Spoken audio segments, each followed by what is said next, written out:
আপনারা মুসলমানেরা ভালো আছেন তো? আপনারা আলহামদুলিল্লাহ। আপনি কেমন আছেন? এখন তো সবাই ভালো আছে। এক সময় সবাই বিপদের ভিতরে ছিলাম। আল্লাহ এখন দেশটাকে ভালো রেখেছে, আমরা ভালো আছি, আপনারাই ভালো আছেন, সবাই ভালো আছে। আলহামদুলিল্লাহ, সুম্মা আলহামদুলিল্লাহ, সুম্মা আলহামদুলিল্লাহ। نحمده ونستعينه ونستغفره ونعوذ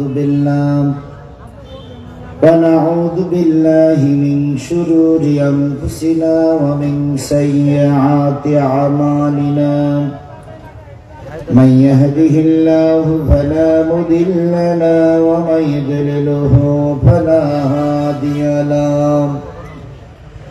ونشهد أن لا إله إلا الله وحده لا شريك له الذي أرسله بالحق بشيرا ونذيرا وداعيا إلى الله بإذنه وسراجا منيرا. فقد قال الله تعالى في كلامه المجيد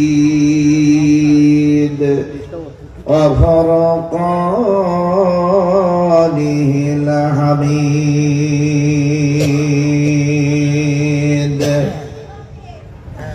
أعوذ بالله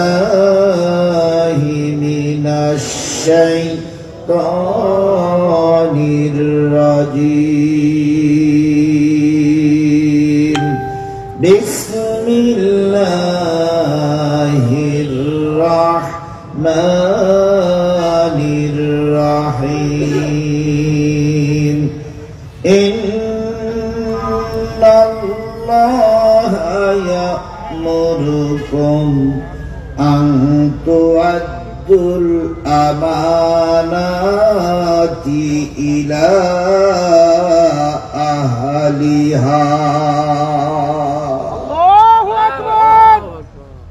وإذا حكمتم بين الناس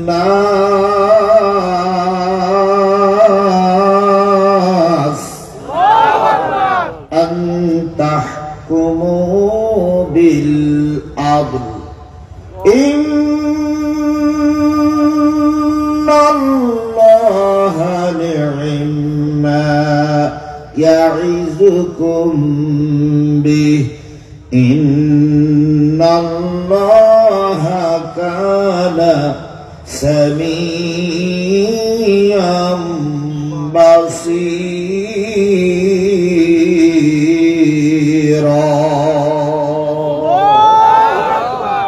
صدق الله المولانا العظيم.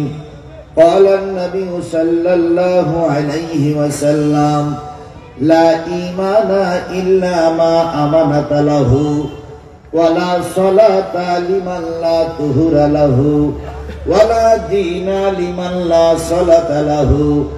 إنما موضع الصلاة من الدين كموضع الرأس من الجسد، أو كما قال رسول الله صلى الله عليه وسلم. إن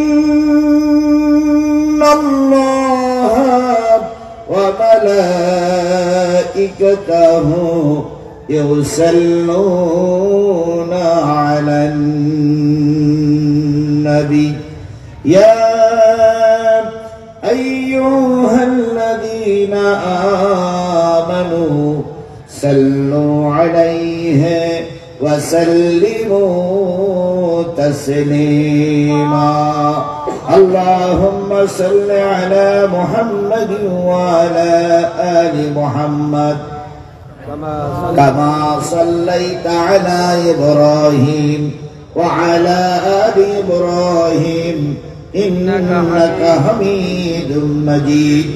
اللهم بارك على محمد وعلى آل محمد كما باركت على إبراهيم وعلى آل إبراهيم ইন্নাকা হামিদুম মাজিদ লা ইলাহা ইল্লাল্লাহ জোরে জোরে লা ইলাহা ইল্লাল্লাহ লা ইলাহা ইল্লাল্লাহ লা ইলাহা ইল্লাল্লাহ লা ইলাহা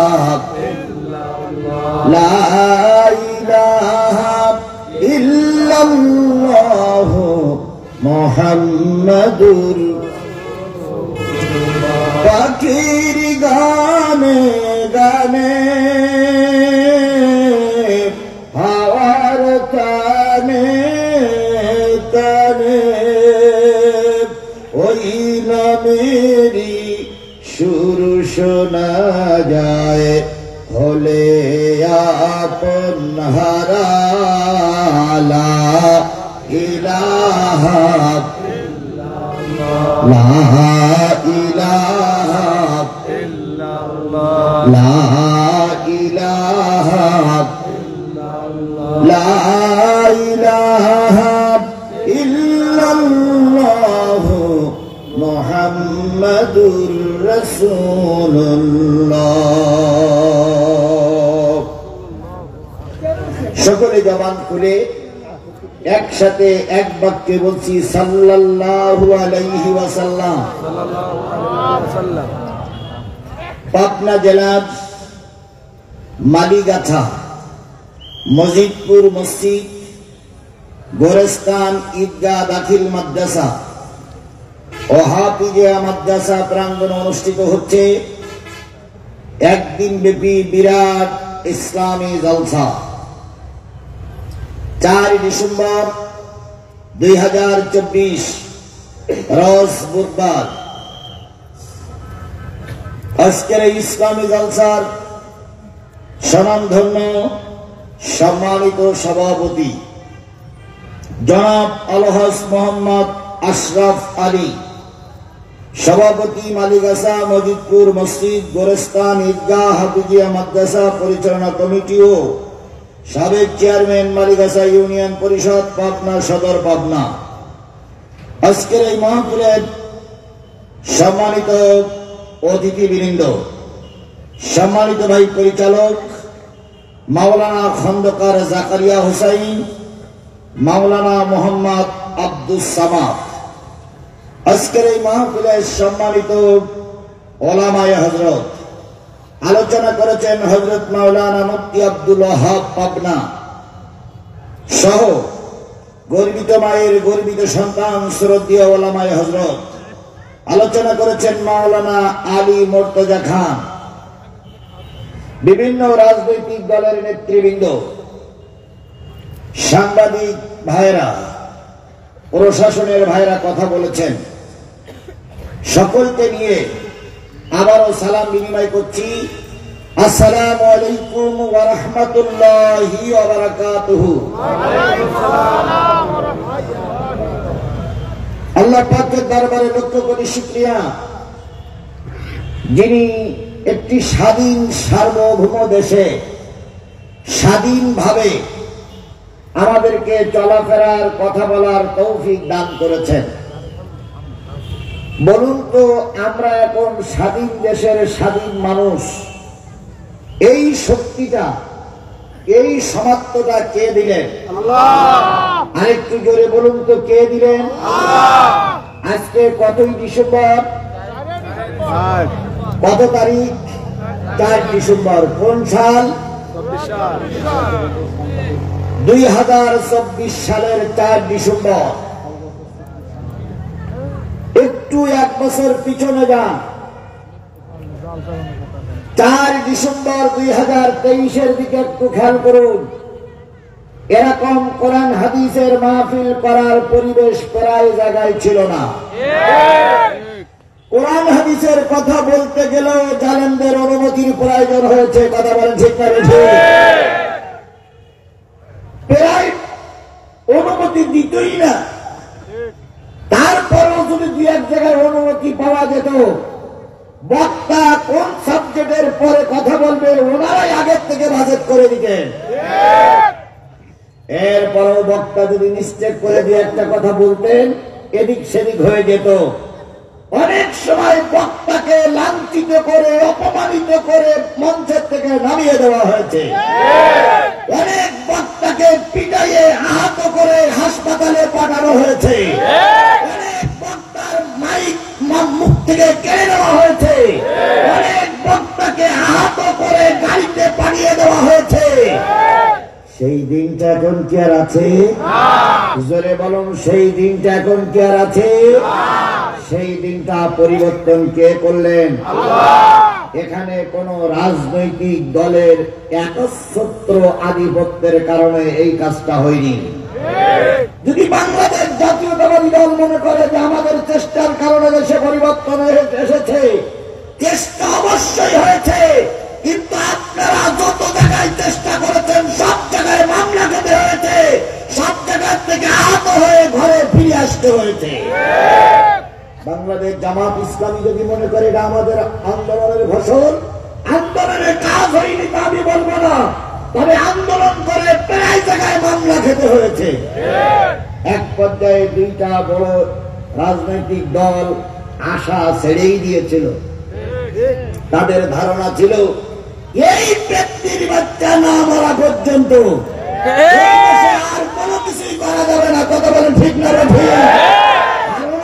প্রায় বলতেন 41 সাল, আমার মাঝে মাঝে মুখ ফসকে বলতেন 71 সাল।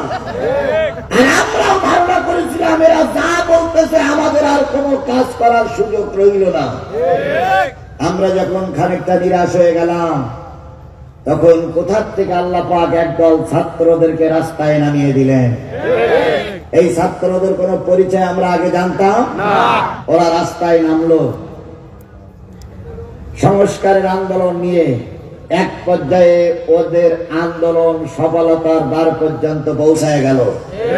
বিনিময়ে অনেক লাশ পড়েছে। কথা বলেন ঠিক না বেশি? বিনিময়ে অনেক আহত নিহত হতে হয়েছে।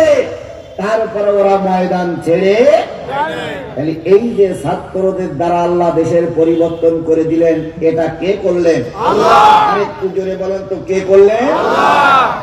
আল্লাহর বক্তব্য হচ্ছে তোমাদের চেষ্টা শেষ, আমার রহমত শুরু। তাই হয়েছে না? তাহলে যে আল্লাহ পাক এত রহমত করে আমাদের এই সুন্দর পরিবেশ তৈরি করে দিলেন, সেই আল্লাহর শুকরিয়া আদায় করার দরকার আছে না নাই? কারোর জবান বন্ধ থাকবে না, সকলে মিলে বলছি আলহামদুলিল্লাহ। আরেকটু জোরে বলুন তো আলহামদুলিল্লাহ।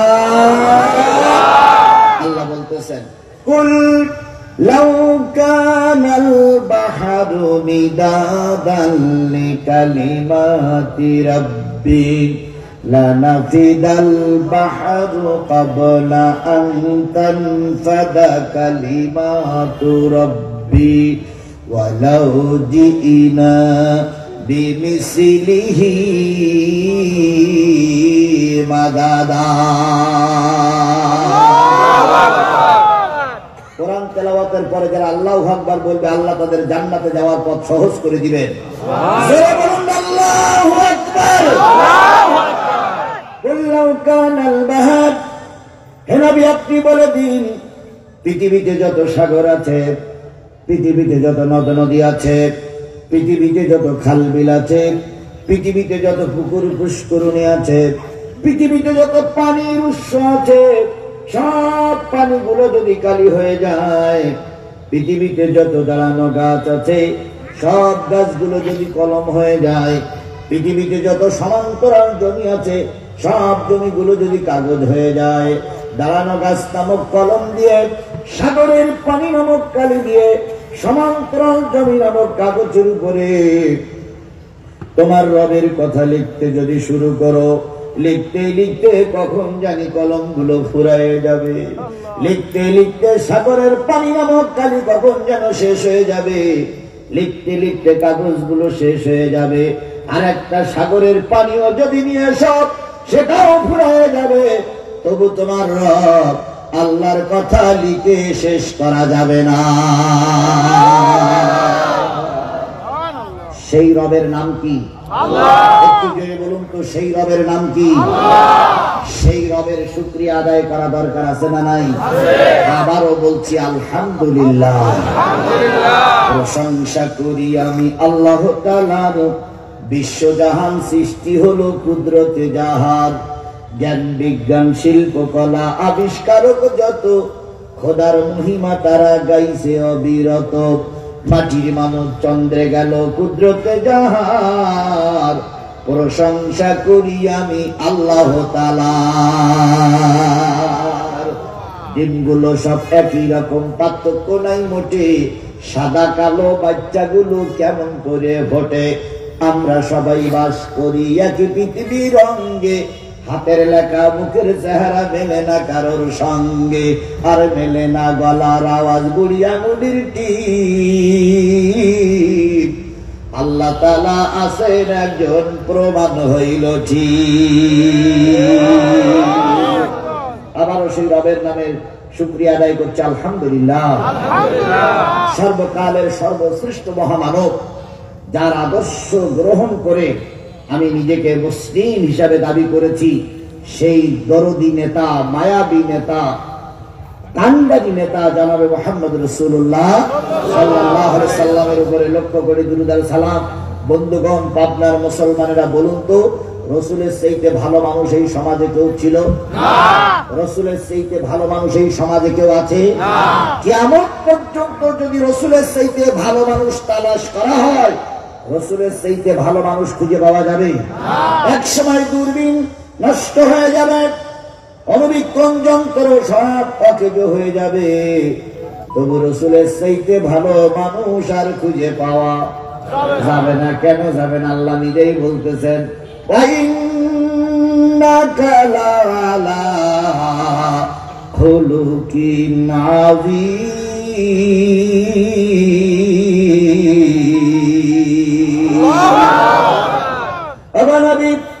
আমি আপনাকে উত্তম চরিত্রের অধিকারী বানাচ্ছি। নবীর চাইতে ভালো মানুষ এই সমাজে আর কেউ ছিল না। তারপরও নবীকে মার খাওয়া লেগেছে না লাগেনি?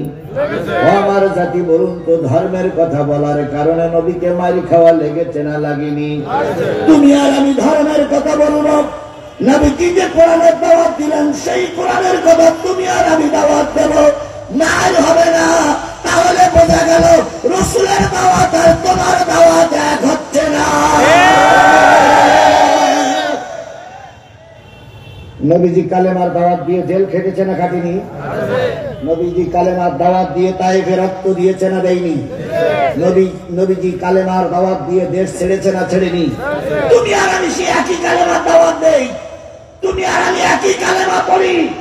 নবীজির জেল হলো, মামলা হলো, রক্ত ঝরলো, আর তোমার আমার বেলায় জেল নাই, মামলা নেই, রক্ত দেওয়া লাগে না।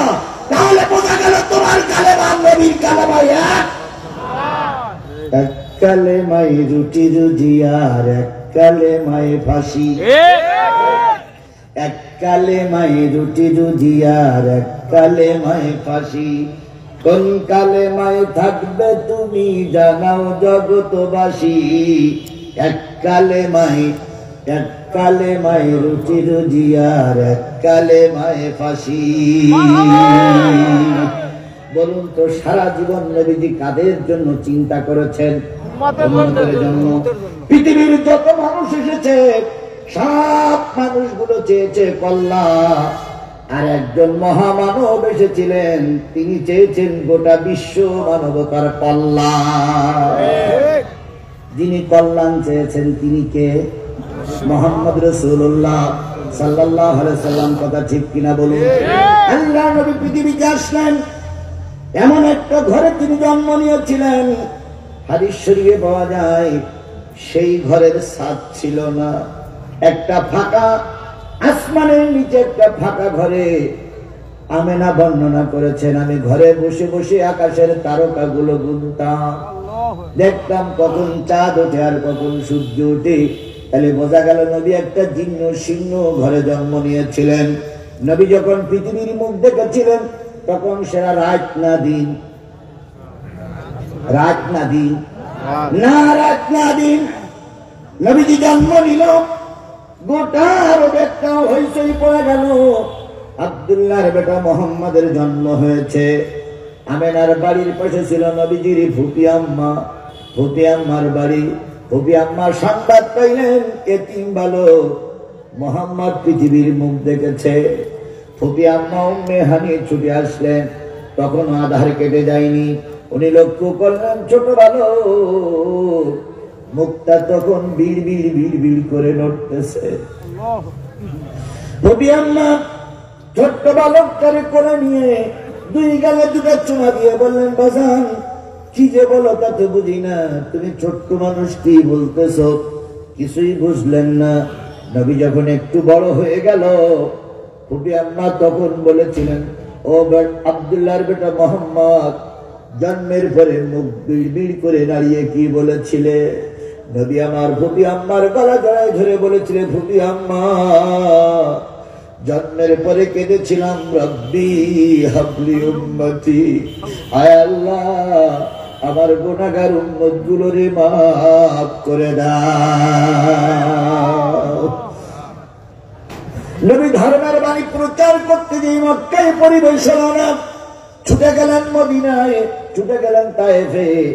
তায়েফের মানুষেরা নবীকে রক্তাক্ত করলো।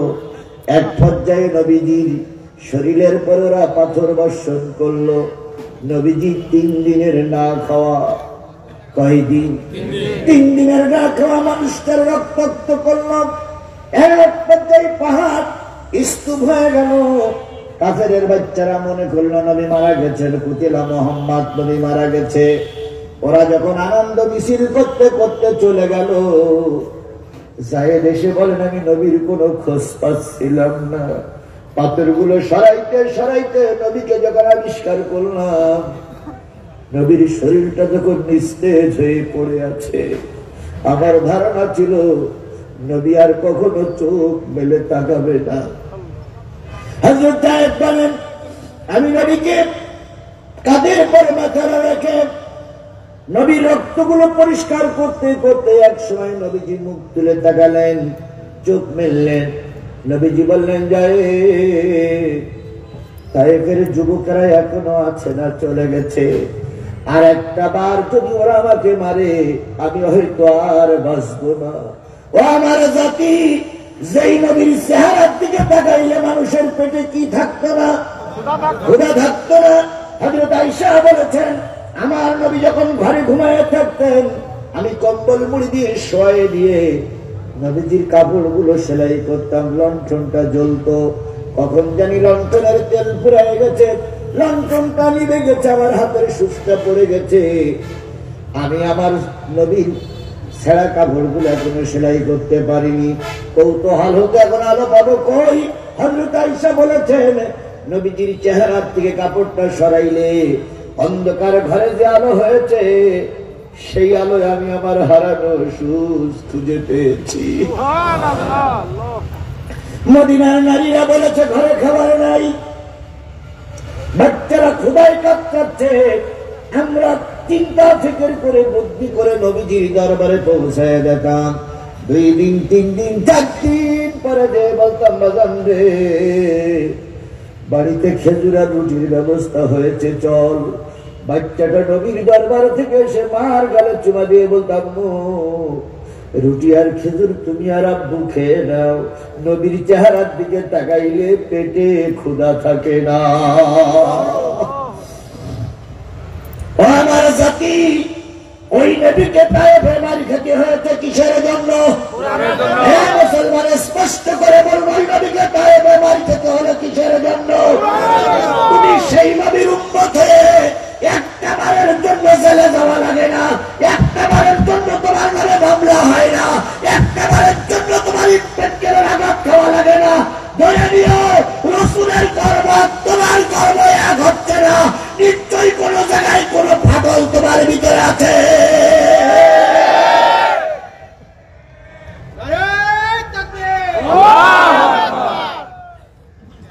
তুমি মেসওয়াক করা ফজিলত তো জানো, খাওয়ার শেষে মিষ্টি মুখের হাদিসটাও মানো।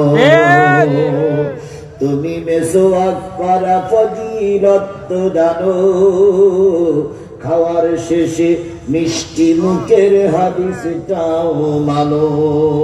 শুধু হক কথাটা উচ্চ স্বরে বলতে পারো না, অন্যায় দেখে বারুদ হয়ে জ্বলতে পারো না।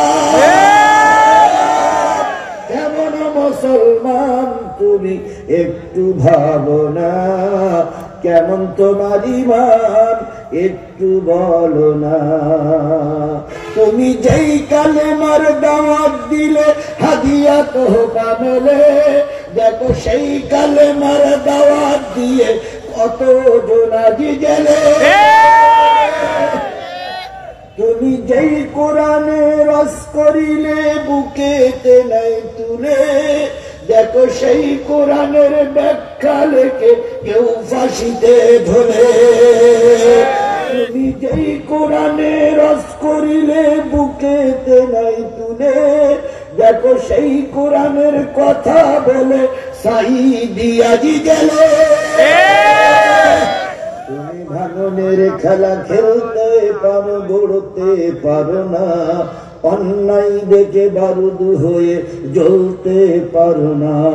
কেমন মুসলমান তুমি একটু ভাবো না, কেমন তোমার ঈমান একটু বলো না।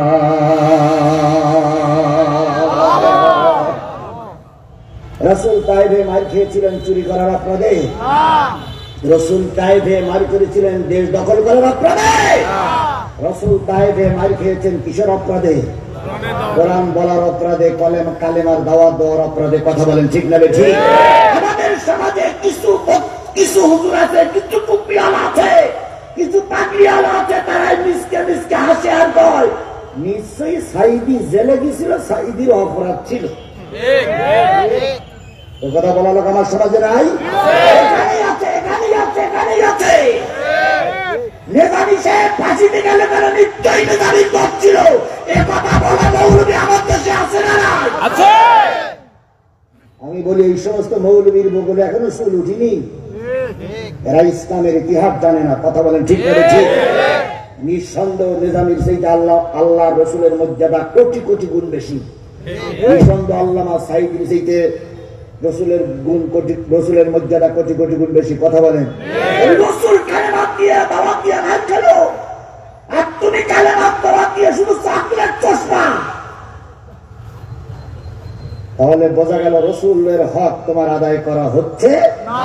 আমার ভাইয়েরা, রসুলই তায়েফে মারি খেলো। তায়েফের ময়দান যখন পরিষ্কার হয়ে গেল, আল্লাহর নবী সালাত আদায়ের জন্য জায়েদকে পানি নিয়ে আসতে বললেন। জায়েদ পানি নিয়ে আসলেন। উজু করে আহত নবী নামাজে দাঁড়িয়ে গেছে। জিবরিল উপরের থেকে বারবার সালাম দিচ্ছে। নবীজি সালাম পেয়ে উপরের দিকে তাকায় দেখে জিবরিল বিরাট একটা পাহাড়ের পরে বসে আছে। নবীকে ইশারা করে বলতেছে, নবী একবার অনুমতি দেন, যারা আপনাকে মেরেছে তাদের মাটির সঙ্গে মিশায়া দেয়। আল্লাহর নবী চোখ বেয়ে পানি ফুটতেছে আর বলতেছে, জিবরিল আল্লাহরে বলো আল্লাহ যেন রাগ করে না। সবাই যদি মারা যায় কালেমার দাওয়াত আমি কারে দেব? তাহলে বলুন, এত মারি খাওয়ার পরেও নবীজি কাদের কথা ভুলে যান নাই? উম্মতের কথা ভুলে যান নাই। এবারে শেষ দিনের কথা ধরুন, কেউ এখনো রোজে মাহশরের ময়দানে উঠি নাই। আল্লাহর নবী উঠানো হবে। জিবরিল যখন সালাম দিবেন তখন নবীজি বলবেন, মাথা উঁচু করে বলবেন, জিবরিল আল্লাহরে যে বল আমি ময়দানে যাব না, আমার সব উম্মত গুলোরে জাহান্নামে দিয়ে আল্লাহ আমাকে শেষে জান্নাতে দিতে চায়। আল্লাহ নিজেই বলবেন, হাবিব ওহুদে রক্ত দিয়েছো, তায়েফে মার খেয়েছো, বদরে রক্ত দিয়েছো, আমি আর তোমার চোখের পানি দেখতে চাই না। আমি আল্লাহ ওয়াদা করলাম, তুমি যারে সুপারিশ করবে আমি আল্লাহ তারে মাফ করে দেব। তাহলে কিয়ামতের দিন রাসূল কাঁদবেন কাদের জন্য? আপনারা কি সেই উম্মত? আমরা কি সেই উম্মত? তাহলে রাসূলের নাম শোনার পরে দুরূদ শরীফ পড়া দরকার আছে না নাই? তাহলে কারোর জবান বন্ধ থাকবে না, সকলে মিলে বলছি সাল্লাল্লাহু আলাইহি। রাসূল আমার ভালোবাসা, রাসূল আমার আলো আশা, রাসূল আমার প্রেম বিরহের মূল আলোচনা, রাসূল আমার কাজে কর্মের অনুপ্রেরণা, রাসূল আমার ভালোবাসা। নেতার মতন নেতা আমি পাই না যখন খুঁজে, কান্দি এবং কান্দি শুধু এই দুটি চোখ বুজে, তখন তোমার বদর উহুদ যোগায় মন্ত্রণা,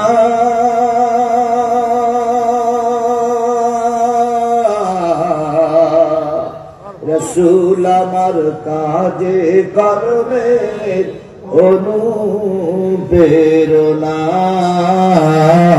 রাসূল আমার ভালোবাসা।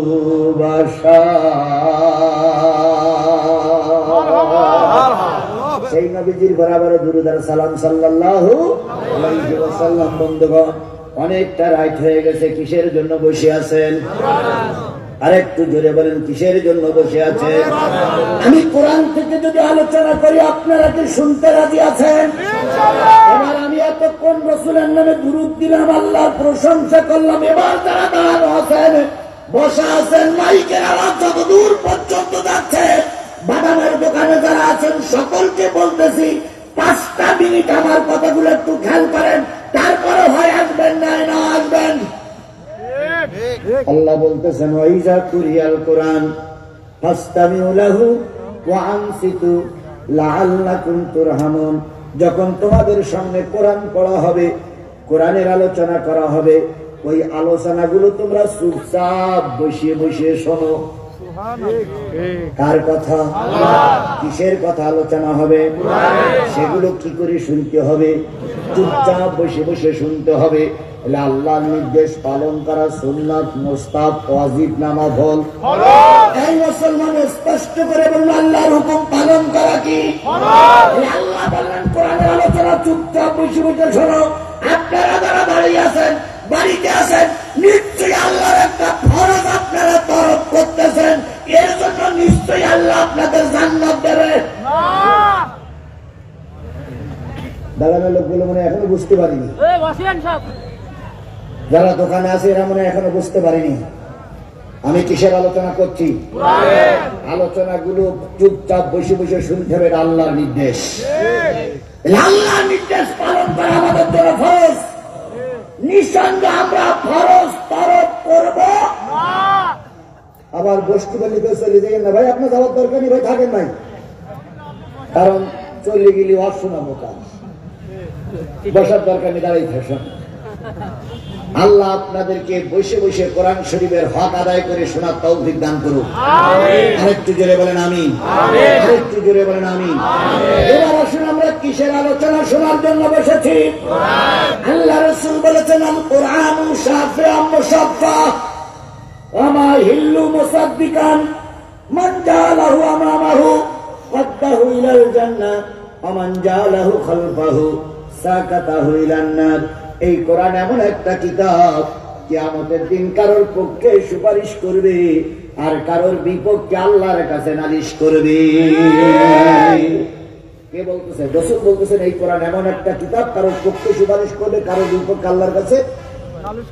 কিয়ামতের দিন যখন কোটি কোটি মানুষ দাঁড়িয়ে যাবে, এই পাপড়ার মানুষেরাও যখন দাঁড়িয়ে যাবে, কোরআন আল্লাহর দরবারে দিয়ে বলবে, আল্লাহ আমি সাক্ষী, তোমার বান্দারা মসজিদের সামনে বসে বসে আজিজুল ইসলাম জিহাদির আলোচনা শুনেছিল, কোরআনের আলোচনা শুনেছিল, আমরা সাক্ষী, এরা কোরআন আমার পক্ষের লোক। কোরআন ইচ্ছা করলে কিয়ামতের দিন আপনাকে টেনে টেনে আল্লাহর জান্নাতে নিয়ে যাবে। তাহলে কোরআন যারা সামনে রাখবে তাদেরকে কোরআন টেনে কোথায় নিয়ে যাবে? নিশ্চয়ই আল্লাহ রাসূল মিথ্যা কথা বলেছেন? নিশ্চয়ই আল্লাহ মিথ্যা কথা বলেছেন? কল্পনা করাও যায় না। আল্লাহর ভাষা হচ্ছে কোরআন যারা সামনে রাখবে কোরআন তাদের টেনে টেনে কোথায় নিয়ে যাবে? এ কথাটাকে আপনার বিশ্বাস হয়? জোরে বলেন বিশ্বাস হয়? সত্যি কি বিশ্বাস হয়? তাহলে এবার দেখুন তো আপনার সামনে কি? সবাই মিলে বলুন আপনাদের সামনে কি? যারা মঞ্চে বসে আছে তাদের সামনে কি? যারা নিচে বসে আছে তাদের সামনে কি? কোরআনকে যারা সামনে রাখবে, ইমাম বানাবে, কোরআন তাদের টেনে টেনে কোথায় নিয়ে যাবে? আর এই কোরআনকে যারা পিছনে রাখবে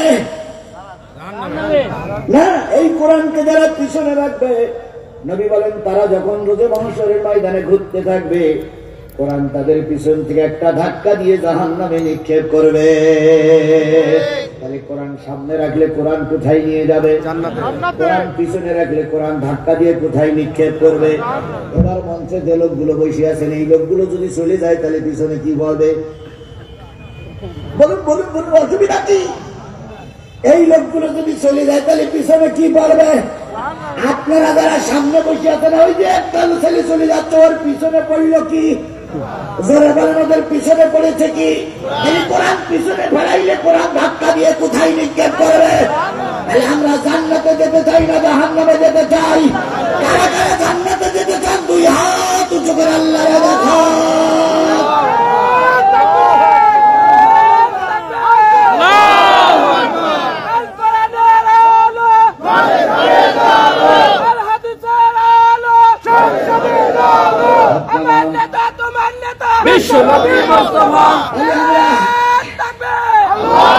আমরা হাত উঁচু করে দেখালাম আমরা কোথায় যেতে চাই? কিসের সাথে? জোরে বলেন কিসের সাথে? আমিও হাত উঁচু করি আপনাকে কোরআন বলবো, আর আপনারা হাত উঁচু করেছেন কি শুনবেন? তাহলে আপনারা আমরা সবাই ওয়াদার কর্মী, শপথের কর্মী। এইবার যদি কেউ শপথ ভঙ্গ করে তার এই পার্টনার লোক কি বলে? এই স্পষ্ট করে বলেন কি বলে? এই আলোচনায় বলেন কি বলে? তাহলে আমার মোনাজাতের আগে যদি কেউ চলে যায় পিছনে লিখে দেবেন ময়কার দন্তনয়কার ফাইকার ক নম্বর 1। তাহলে আপনারা মুনাফিক হবেন না মুসলমান হবেন? কর্তৃপক্ষ আমার কানে কানে বলে দিয়েছে হুজুর 12টা পার করার দরকার নাই। আমিও নিয়ত করেছি যত তাড়াতাড়ি ছেড়ে দিতে পারি ততই আমার লাভ। আপনারা সবাই যদি এখন চলে যান বিশ্বাস করুন আমার লাভটাই বেশি। কারণ সবাই যখন চলে যাবে কর্তৃপক্ষ বলবো শ্রোতা নেই আমিও চলে গেলাম। কিন্তু আপনারা যদি সবাই থাকেন নেকি পাবেন। আর আমার একটু বেশিক্ষণ কথা বলতে হবে। এখন আপনারা আমরা জান্নাতে যেতে চাই, কথা বলেন ঠিক না বেঠিক? আমাদের জান্নাতের মেহমান হিসেবে কবুল করুন। তাই 12টা পর্যন্তই যদি হয়, ইতিমধ্যে বেজে গেছি 11টার বেশি, আর 50টা মিনিট এই মাহফিলে কোরআনের জন্য কি থাকা যাবে না? আল্লাহ আমাদের কবুল করুক।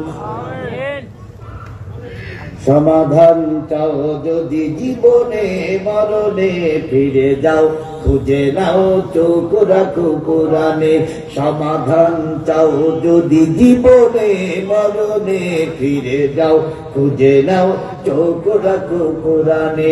এ বাণী সকলের নয় শুধু মুমিনের। কথা বলেন কথা বলেন কথা বলেন। এ বাণী সকলের নয় শুধু মুমিনের, যারাই চলবে মেনে ফল পাবে কোরআনের। ঘরে বলো কিংবা রাষ্ট্রে বলো, ঘরে বলো কিংবা রাষ্ট্রে বলো, অশান্তি দূর করে শান্তি আনে।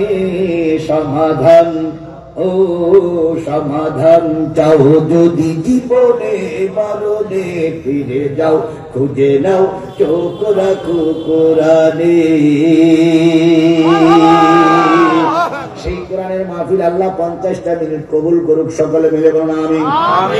আল্লাহ বলতেছেন লাকাদ জারানা লিজাহান্নামা কাসীরাম মিনাল জিন্নি ওয়াল ইনস লাহুম কুলুবুন লা ইয়াফকাহুনা বিহা ولهم أعين لا يبصرون بها ولهم آذان لا يسمعون بها أولئك كالأنعام বাল হুম আদাল উলাইকা হুমুল গাফিলুন।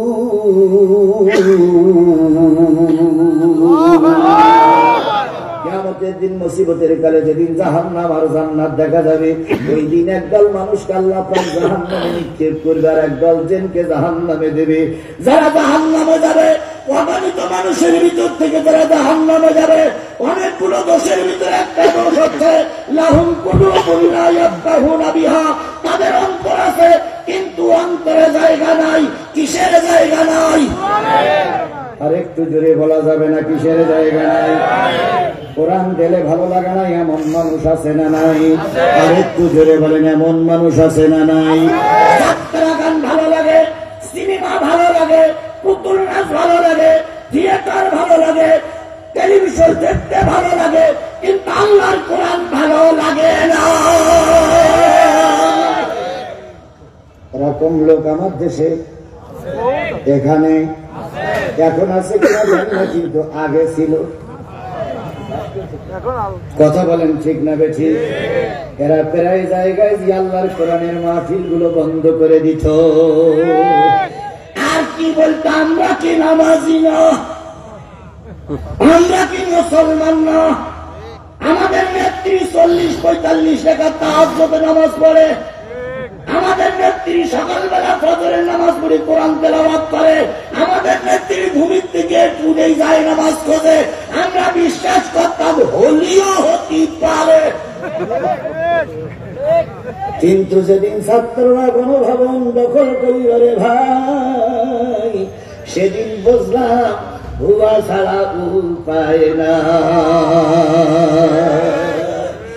ম্যাডামের বাড়ি রাজাহাঁস পাওয়া গেল, ম্যাডামের বাড়ি গরু পাওয়া গেল, ম্যাডামের বাড়ি মুরগি পাওয়া গেল, ম্যাডামের বাড়ি কসুরমুখী পাওয়া গেল, কিন্তু ম্যাডামের বাড়ি যায় নামাজ আর কোরআন শরীফ পাওয়া গেল না।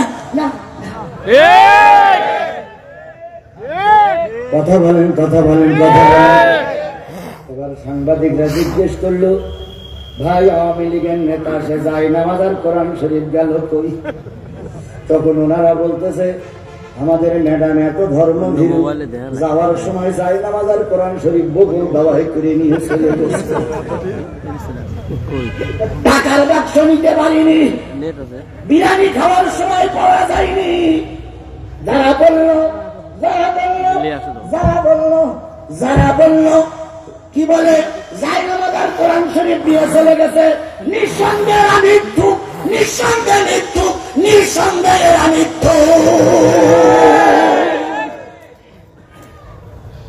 আবার এখন বলতেছে সীমানার পাশে আছে, চট করে ঢুকে পড়ে। তাই বলতেছে না, আমাদের কোনো টেনশন নেই, চট করে ঢুকে পড়ে। আমরাও বলতেছি আসো, আসো, খেলা হবে। 15.5টা বছর আমাদের খেলতে দেওনি, এখন আমরা সবাই খেলার জন্য ময়দানে নেমেছি। আসো, খেলা হবে, খেলা হবে। খেলা হবে, খেলা হবে। এখন আমরা রাস্তায় আছি, আসো খেলি। বধু আইসো চট করিয়া, আইনা ঘর তোমার জন্যে রাখছি গো সাজাইয়া। ববু আইসো চট করিয়া, আইনা ঘর তোমার জন্যে রাখছি গো সাজাইয়া। আমরা রিসিপিশনে বৈশাসি, রিসিপিশনে বৈশাসি, জুতার মালা লইয়া।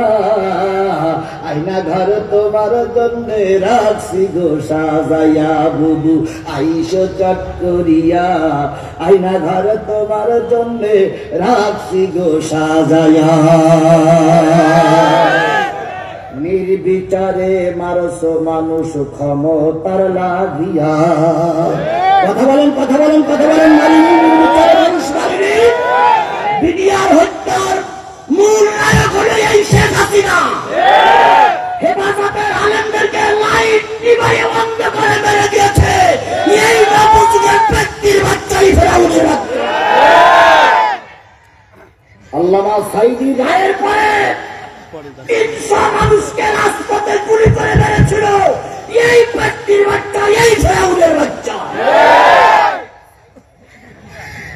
ছাত্র আন্দোলন দমন করার জন্য 1600 নারী পুরুষ ছোট বড় ছাত্র হাফেজ আলেম ওলামা ইমাম নারী পুরুষদেরকে গুলি করার মূলে এই ব্যক্তির বাচ্চা, এই ব্যক্তির বাচ্চা, এই ব্যক্তির বাচ্চা।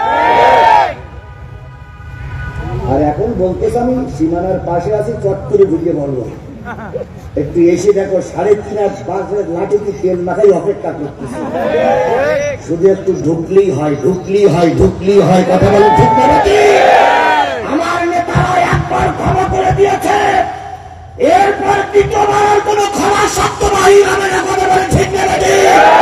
প্রথমবার জাতিকে সংশোধনের সুযোগ দেওয়া হয়েছে, দ্বিতীয়বার যদি মাথা উঁচু করো কাউকে আর ক্ষমা দেখানো হবে না, সকলের কাল্লা আলাদা করে ফেলা হবে। যেখানে আসো কিনে থাকো মাথা উঁচু করতে যাই না দুলারাজ। দ্বিতীয়বার মাথা উঁচু করলে তোমাদের ইতিহাস আমাদের সকলের জানা আছে। কথা বলেন। টেস্টের মাহফিল গুলো কোন ফেরেশতা এসে বন্ধ করে দেয়নি। কথা বলেন ঠিক না বেঠিক? টেস্টের মাহফিলটা দিনের দিন বন্ধ করে দিয়েছে এই তালেবের বাচ্চা, এই তালেবের বাচ্চা, এই তালেবের বাচ্চা। সব ইতিহাস আমাদের সামনে ভাসে না ভাই? আমিও যখন মঞ্চে আসি তখন অনেক জিনিস চিন্তা করি, আজকে একটু ঠান্ডা মাথায় বলবো, কিন্তু হয় না। ওরাই আমাকে 5 দিন রিমান্ডে রেখেছিল, ওরা আমার আইনা ঘরে 5 দিন রেখেছিল, আমার চোখ 5 দিনের ভিতরে খুলিনি। পায়খানা করার পরে একটু পানি খরচ করতে পর্যন্ত ওরা দেয়নি। ওরাই ওরাই ওরাই 4 দিনের মাথায় আমাকে নিয়ে গেল গুলি করার জন্য। যখন গাড়ি থেকে নামিয়ে দিল, কেবলামুখী করে আমার মুখ ফেরাই দিল, আমি সেদিন বুঝেছিলাম যে এটাই আমার জীবনের শেষ সময়। নামিয়ে দিয়ে 2 জন নামলো, হাত বাঁধা, পা বাঁধা, চোখ বাঁধা, কালো কাপড় দিয়ে 3 পর্দা দিয়ে বাঁধা। আমার পিঠির পরে হয় রাইফেলের মাথা, নাই লাঠির মাথা, যে কোনো একটা মাথা ঠেকালো। 2 জন বলতেছে, স্যার কল কি টানবো? স্যার বললেন কালেমাটা পড়াই নাও। আমাকে কালামে পড়াচ্ছে পুলিশ। চিন্তা করেন লা ইলাহা ইল্লাল্লাহ পড়তে পারেন আর ওরা আমার কালেমা শাহাদাত পড়াচ্ছে। আমি বললাম আপনার কালেমা পড়াতে হবে না, আপনার চেয়ে ভালো কালেমা আমি পড়তেছি। পুলিশ আমাকে বললেন মৃত্যুর পরে আপনার কবরটা কোথায় হবে বলে দেন। তখন বলুন কোরআন আমার সামনে, আমার কি জীবনে আর বেঁচে থাকার কোন সুযোগ আছে? আমি কালেমা পড়লাম, অপেক্ষা করলাম, ও আমার জাতি, ও আমার পাবনাবাসী। এরপরে ওরা রাইফেলের ঘোড়া কাল টিপলো, কিন্তু আল্লাহর কি কসম, আল্লাহর কি রহমত, গুলি বাহির হলো না। আমি আমার জীবনের ছোট্ট একটা কথা বলতেছি, গুলি বাহির হলো না। ওপরে যে স্যার বসে আছে, নিচের এই 2 জন বলতেছে স্যার গুলি তো বাহির হয় না। ওটা পাল্টে নাও, ওটা ভিতরে দিল, আরেকটা নিয়ে আসলো। সেটার সব কার্যক্রম শেষ করে দ্বিতীয়বার কল টানলো, দ্বিতীয়বারও গুলি বাহির হলো না। এবার পুলিশ বলতেছে স্যার এবারও তো পুলিশ গুলি বাহির হয় না। ওসি তখন বলতেছে গাড়ির ভিতরে রাখ, গাড়ির ভিতরে উঠাই দে, আল্লাহ হয়তো হায়াত এখানে শেষ করি বলে ওরে মারা যাবে না। আমার 2টা হাত ধরলো, হাত বাঁধা, পা বাঁধা, 2টা পা ধরলো, মাঝখানে আর একজন ধরে ছোট বাচ্চাদের দোলনার মতন গাড়ির ভিতরে চেলে ফেলাই দিল। আমি যখন গাড়ির ভিতরে চেলে পড়ে গেলাম, মাথায় আঘাত লাগলো, কোমরে আঘাত লাগলো। ওরা যে কয়জন কনস্টেবল পুলিশ ছিল সব আমার বুকের পরে পা দিয়ে বসে থাকলো। সেদিন আমি মনে করেছিলাম এর এখানে না হলে হয়তো নদীতে হাত বেঁধে পা বেঁধে ফেলাই দেবে, হয়তো সেদিন আর আমার বাঁচা হবে না। তাহলে বন্ধুগণ, আমি কোন রাজনৈতিক দলের বড় লিডার নই। সাতক্ষীরা জেলার কাছে শুনে দেখেন, আমি কোন রাজনৈতিক বড় লিডার নই। আমি শুধুমাত্র কোরআনে একজন খাদেম হিসাবে খাদেম হওয়ার কারণে ওরা যদি আমার পরে এই নির্যাতন করতে পারে, তাহলে বড় বড় নেতাদের বেলায় কি হয়েছে? কথা বলেন ঠিক না বেশি? এখন জাতির কাছে জানতে চাই, যে পুলিশ আমাদের ধরতে আসতো সেই পুলিশের কাছে জানতে চাই কি অপরাধ করেছিলাম আমরা, যার জন্য আমাদের এত অন্যায় অত্যাচার করা হয়েছে? কোন অপরাধ আমরা করিনি, শুধুমাত্র কালেমার দাওয়াত দেওয়ার কারণে ওরা আমাদের এই অত্যাচার করেছে। কথা বলেন ঠিক না বেঠিক? কোন অপরাধ করিনি তবু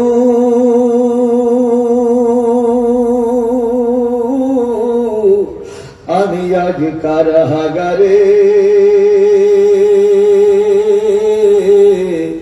বিনা দোষে জেলে আমায় পাঠায় জালিম সরকারে। কোন অপরাধ করিনি তবু আমি আজ কারাগারে, বিনা দোষে জেলে আমায় পাঠাই জালিম সরকারে। কান্দিছিলাম মায়া আমার মতো হাজার সোনার ছেলে, বন্দি আছে জেলখানাতে দিনের সব কাজে ফেলে। যেই দেশেতে বিচার সে তা বলবো এসব কারে, বিনা দোষে জেলে আমায় পাঠায় জালিম সরকারে। চোর ডাকাত আর খুনিরা পায় রাষ্ট্রপতির খবর, সৎ মানুষের জন্য শুধু দুঃখ কষ্ট জমা। সত্য কথা বললে মাগো গুলি করে মারে,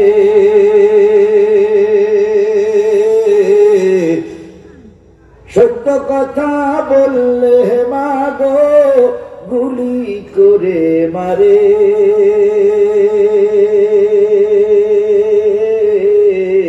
বিনা দোষে জেলে আমায় পাঠায় জালিম সরকারি।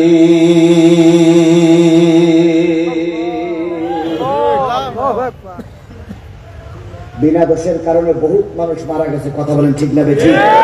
এর জন্য এই শেখ হাসিনাই দায়ী। দিন ধর্ম আর মানবতা সব কিছু ছাড়িয়া বুবু, সব কিছু ছাড়িয়া তোমার পাপের শাস্তি পাইতে হবে, পাপের শাস্তি পাইতে হবে। যাইও না ভুলিয়া আয়না ঘর তোমার জন্য রাখছি গো সাজাইয়া বুবু, আইসো চট করিয়া। কথা বলেন আইসো চট করিয়া, আয়না ঘর তোমার জন্য রাখছি গো সাজাইয়া। আমি বলতেছিলাম তারাই জাহান্নামে যাবে যাদের জেলে কি ভালো লাগে না? আরো জোরে বলেন কি ভালো লাগে না? তাদের চোখ আছে কিন্তু চোখ দিয়ে দেখে না। কি দেখে না? আর মুসলমান কথা বলেন কি দেখে না? শুধু কোরআন দেখে না, কোরআন ওয়ালাদেরও দেখে না। হুজুর দেখলে গিড়ি করতে লাগে। চা খাচ্ছার খাও, দুইজন দাড়ি পাকা হুজুর রাস্তা দিয়ে মোটরসাইকেলে যাচ্ছে, অমনি একজন আর একজনের ঠেস লাগাই বলে ওই দেখ সে রাজাকার যাচ্ছে, ওই সে রাজাকার যাচ্ছে। বলুন রাজাকার বলে গালিগালাজ দেওয়া লোক আমার সমাজে আছে না নাই? আমরা রাজাকারের গাল শুনতে শুনতে আমাদের কানে ঝালা ফাড়া চলে যেত। কথা বলেন ঠিক নেবে ঠিক? রাজাকারকে একটা অপবিত্র বাক্য হিসেবে গালিগালাজ করতে। কথা বলেন ঠিক নেবে ঠিক? রাজাকার অপবিত্র বাক্য নয়। যদি তোমাদের ভাষায় রাজাকার অপবিত্র বাক্য হয়, নিশ্চয়ই তোমার দাদার বিয়ে কোন রাজাকারে পড়িয়েছে। রাজাকার অবৈধ হয়, নিশ্চয়ই তোমার বাপ্পার বিয়ে রাজাকারে পড়িয়েছে। রাজাকার যদি অপবিত্র হয়, তোমার বাপ্পার বিয়ে ছিল অপবিত্র। তুমি অবৈধ মায়ের দ্বারের সন্তান।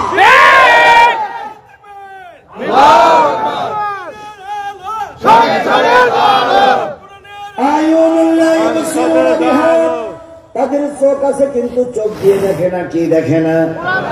আযানুন লা ইয়াসমাউনা বিহা, তাদের কান আছে কিন্তু তারা আযান শোনে না। উলাইকা কালানাম, আল্লাহ বলেন এরাই হলো চতুষ্পদ জন্তুর মতো, এরা যাবে জাহান্নামে। তাহলে জাহান্নামীদের অনেকগুলো দোষের ভিতরে একটা দোষ হচ্ছে কোরআন। কোরআন সবাই দিলে কোরআন আছে, ওদের দিলে কি নাই? যারা কোরআন শোনে না তারা যাবে কোথায়? যারা কোরআন দেখে না তারা যাবে কোথায়? তাহলে কোরআন ওয়ালা মঞ্চে বসিয়েছে আর কোরআন আপনাদের শোনাচ্ছি, যদি মোনাজাতের আগে কেউ উঠে যায় ধরে নেবে এটাই জাহান্নামী। জান্নাতি মানুষ কোরআনের মাহফিল থেকে যেতে পারে না। তাহলে আমার শেষ মোনাজাত কোন থাকতে রাজি আছেন? রাজি আছেন? রাজি আছেন? আধারে ভয় পেও না, আধারে ভয় পেও না, আলো আছে আড়ালে, জালিমেরা পালিয়ে যাবে তুমি উঠে দাঁড়ালে। আধারে ভয় পেও না, আধারে ভয় পেও না, আলো আছে আড়ালে, জালিমেরা পালিয়ে যাবে তুমি রাস্তায় দাঁড়ালে। আল্লাহ তাআলা আমাদের শেষ মোনাজাত পর্যন্ত কবুল করুক। সকলে মিলে বলেন আমিন। আরেকটু জোরে বলেন আমিন। তাহলে আল্লাহর কোরআন এখানে আলোচনা হচ্ছে, হবে। সবাই কি রাজি? সবাই রাজি? আমি আপনাদের সামনে সূরা নিসার 58 নম্বর একটা আয়াত তেলাওয়াত করেছি। তিরমিজি শরীফের ছোট্ট একটা হাদিস প্রথমে পড়েছি, ওই আয়াতটার দিকে যাচ্ছি। এই আয়াতটা যখন নাজিল হলো, আল্লাহর নবী তখন মক্কারও প্রেসিডেন্ট, মদিনারও প্রেসিডেন্ট। আমরা সারা জীবন শুনেছি রাসূল কোথার প্রেসিডেন্ট ছিলেন? মদিনার। কিন্তু আজকে শুনে নেন, এই একটা আয়াত সূরা নিসার 58 নম্বর আয়াত যখন নাজিল হলো, আল্লাহ রাসূল তখন মক্কারও প্রেসিডেন্ট, মদিনারও প্রেসিডেন্ট। বলুন তো, নবী মদিনার প্রেসিডেন্ট, মক্কার প্রেসিডেন্ট, কাজটা কি ঠিক? কথা বলেন, কাজটা কি ঠিক? আরেকটু জোরে বলতে হবে, কাজটা কি ঠিক? নবী প্রেসিডেন্টের কাজটা কি ঠিক? এই মদিনার লোক কথা, এই পাবনার লোক বোঝেন না আমার কথা? রাসূল মদিনার প্রেসিডেন্ট, কাজটা কি ঠিক? আবার বলেন, কাজটা কি ঠিক? তাহলে রাসূল যদি মদিনার প্রেসিডেন্ট হয়, কাজটা যদি ঠিক হয়, রাসূলের উত্তরসূরিরা বাংলার মাঝপথে ক্ষমতা পরিচালনা করবে, এটার ব্যাপারে নাক ছিটকি হচ্ছে কেন? আলেমরা কি নবীদের ওয়ারিস নয়? আরো জোরে বলেন, আলেমরা কি নবীদের ওয়ারিস নয়? তাহলে আলেমরা যদি ক্ষমতায় যায়, তোমার এত মাথা ব্যথা কেন? তোমার এত পেট ব্যথা কেন? তোমার এত নাক ছিটকি কেন? তাহলে বুঝতে হবে তুমি ডাইরেক্ট মুনাফিক। এই মুনাফিক আমার সমাজে আছে না নাই? এখানেই আছে, এই জায়গায় বসে আছে। আমি সব মুনাফিকরে চিনি, কারণ তোমরাই আমার পাবনায় গুলি করেছিলে, তোমরাই আমার মঞ্চে ঘন্টা পুরুনি আক্রমণ করেছিলে। তোমাদের মতন টুপি আমার চিন্তি আমার বাকি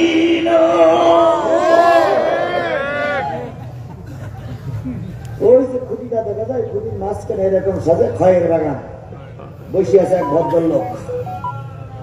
ওখান থেকে ডাইরেক্ট পিস্তল বের করে গুলি করলো আমাকে।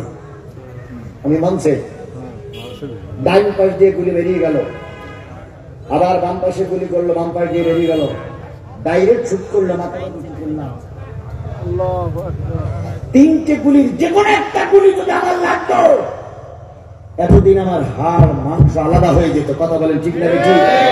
সুতরাং আমি তোমাদের চিনি, এর ভিতরে 1 নম্বর, 2 নম্বর, 3 নম্বর মুনাফিকেরা বসে আছে। সুতরাং এই আয়াত যখন নাযিল হলো, রাসূল তখন মক্কার প্রেসিডেন্ট। এবার বলুন তো, রাসূলের কালেমার দাওয়াত দেওয়ার বয়স মক্কায় ছিলেন কয় বছর? কথা বলেন, কথা বলেন। 13 বছর। 13 বছর রাসূল যখন মক্কায় কালেমার দাওয়াত দেওয়ার কাজ করছিলেন, তখন রাসূলের একদিন ধারণা আসলো, প্রতি সোমবার আর প্রতি শুক্রবার কাবায় বড় বড় নেতারা ঢোকে, কাবার দরজা খুলে দেওয়া হয়, ওর ভিতরে যে অনেকগুলো মূর্তি আছে। ওই মূর্তির সামনে দাঁড়িয়ে নেতারা সবাই নিজেদের প্রার্থনাগুলো নেতার কাছে পেশ করে। ওই ঘরের ভিতরে হযরত ইব্রাহিম খলিলুল্লাহর মূর্তি ছিল, ওই ঘরের ভিতরে মা মেরির মূর্তি ছিল, ওই ঘরের ভিতরে হযরত ইউসুফ আলাইহিস সালামের মূর্তি ছিল, ওই ঘরের ভিতরে ইসমাঈল আলাইহিস সালামের মূর্তি ছিল, ওই ঘরের ভিতরে লাত ছিল, ওই ঘরের ভিতরে উজ্জা ছিল, বিভিন্ন মূর্তি দিয়ে ভরা। নেতারা প্রতি সোমবার আর প্রতি শুক্রবার ওই ঘরের ভিতরে যে সকাল থেকে সন্ধ্যা পর্যন্ত নিজের প্রার্থনাগুলো নেতা ওই দেবতার কাছে পেশ করত। একদিন সোমবারে আমার নবী, রহমতের নবী, দয়ার নবী রাহমাতুল লিল আলামিন চিন্তা করলেন, আমি একটু কাবা ঘরের ভিতরে যাব।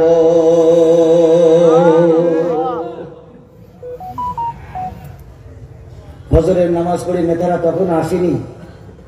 হঠাৎ করে নবীজি যেয়ে দেখে এদের আবার যে তালা মারা আছে, সে চাবিওয়ালাও নাই। নবীজি একা একা বসে আছেন।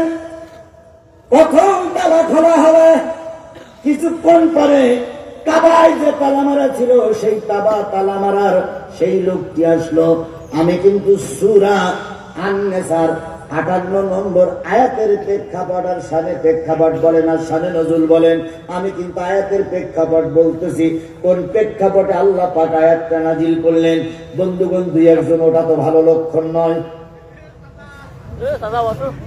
মুরব্বি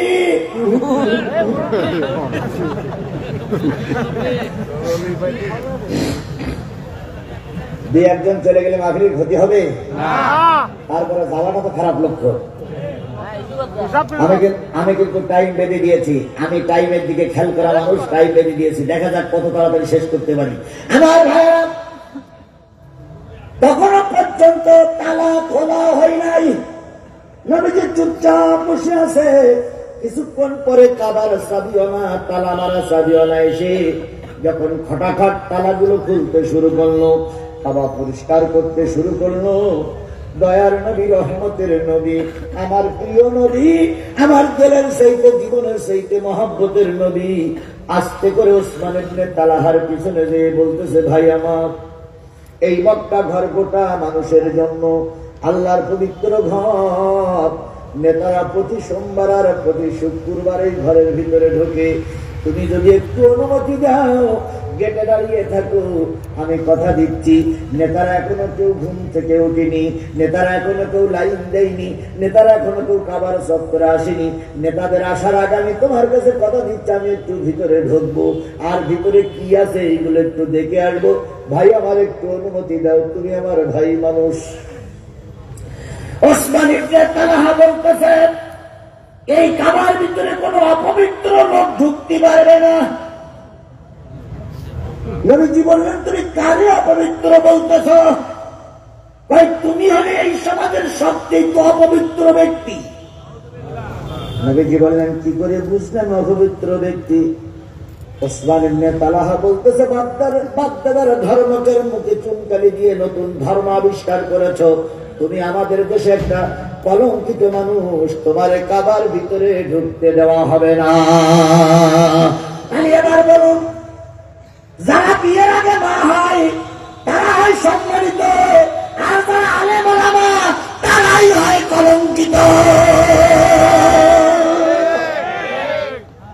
বাংলাদেশের সবচেয়ে পবিত্র জায়গা হলো জাতীয় সংসদ। সেই জায়গায় মমতাদের মতো লোক চাষ পায়। মুসলমান কথা বলেন না কেন? কথা বলেন। সেই জায়গায় মমতাদের মতো অপবিত্র নারী গান গাইতে পারে, সেই জায়গায় ভোট চোরেরা যাইতে পারে, সেই জায়গায় ভোট ডাকাতিরা যাইতে পারে। আর আলেম ওলামা গেলে ওই জায়গাটা কি হয়? অপবিত্র হয়।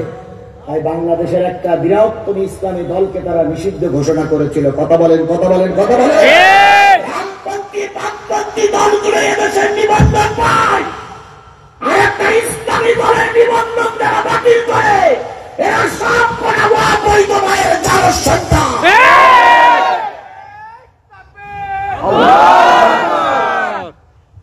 ভয় পাচ্ছেন আপনারা? ভয় পাচ্ছেন আপনারা? যখন চারিপাশে পুলিশ আমাকে ব্যারিকেড দিয়ে রেখেছিল, তখন তখন আমার জবান বন্ধ করতে পারিনি। আর এখন চারিপাশে আমার লোক, আমার লোক, আমার লোক, এখন জবান বন্ধ করার প্রশ্নই ওঠে না। আমার জীবনের একটা ছোট্ট কথা আমি প্রায় জায়গায় বলতেছি। এক মাহফিলে গেলাম, মাহফিলে যাওয়ার পরে কর্তৃপক্ষ টার্গেট নিল, হুজুরকে আজকে ধরবো। পুলিশ, আওয়ামী লীগ, যুবলীগ, পুলিশ লীগ, ছাত্রলীগ, পাইখানা লীগ, পেশাব লীগ, তাঁতি লীগ, নৌকা লীগ সব চারিপাশে ঘিরে ফেলেছে। এরপরে সভাপতি, সেক্রেটারি যারা মঞ্চে ছিল তারাও ভয়তে চলে গেছে। আমি শুধু একা চারিপাশে ওরাই। শিবিরের সভাপতি, ওই থানার সভাপতি এসে বলতেছে, হুজুর আজকে আপনার বাঁচানোর কোন লাইন আমি খুঁজে পেলাম না, ধরা আপনার করতেই হবে। কারণ ডাইনে তাকান, বামে তাকান, পিছনে তাকান। আমি আর নজরে তাকাই দেখি ওসি সাহেব ডাইন সাইডে বসে আছে, পিস্তলটা টেবিলের পরে। পিছনে দেখি সাদা পোশাকধারী পুলিশ বসে আছে, সবাই হ্যান্ডকাপ ঝুলতেছে। আমি চিন্তা করলাম, আল্লাহ এরা আমার ধরলি আজকে বাঁচাই রাখতে না, এরা আমার ধরলি আজকে গুলি করে মারবে। তবে অন্তত আজকে যখন সুযোগ আরো 15 মিনিট আছে, এমন ঝোড়া ঝোড়, এই ঝোড়া যেন কিয়ামত পর্যন্ত চালু থাকে। তো ওই কথা শোনার পরে কোরআন শরীফ সাক্ষী, ওই কথা শোনার পরে যা বেগ ছিল তার চেয়ে আরো বেগ বেড়িয়েছে। তো বেগ বেড়ে যাওয়ার পরে ওরাও কিন্তু রেগে মেগে গিলমিল করতেছে, কিন্তু আমার ভর্তি পাইতেছে না, কারণ সামনে আমার 10,000 শ্রোতা। যদি একবার বলি ওর গুলি করার সময় আছে, ওর ঘড়ি আলু ভর্তা গুলি হইবে না। আমার একটা ভরসা আছে, আল্লাহ আছে, আর আমার সামনে আছে শ্রোতা। এখন কথাবার্তা বলার পরে, জালালি বক্তৃতা দেওয়ার পরে 5 মিনিট আগে শিবিরের সেই সভাপতি চিঠি লিখেছে, হুজুর মোনাজাত করার সময় চোখ বুঝি, মোনাজাত করার সময় আপনি করবেন হাত, আর দ্বিতীয় বক্তা পাশে গিয়ে বইছে এরকম, দ্বিতীয় বক্তার কাছে দেবেন হাত।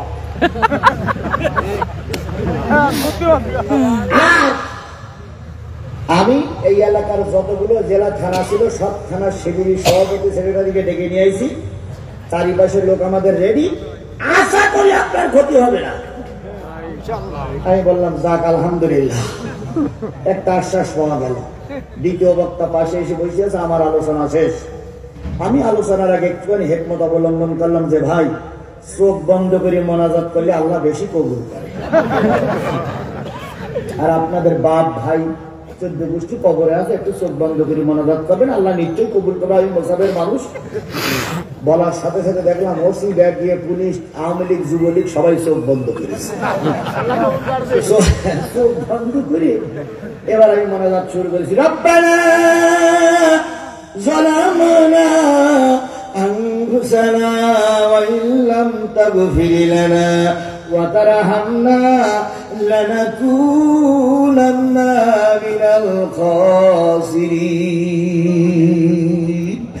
রব্বিরহামহুমা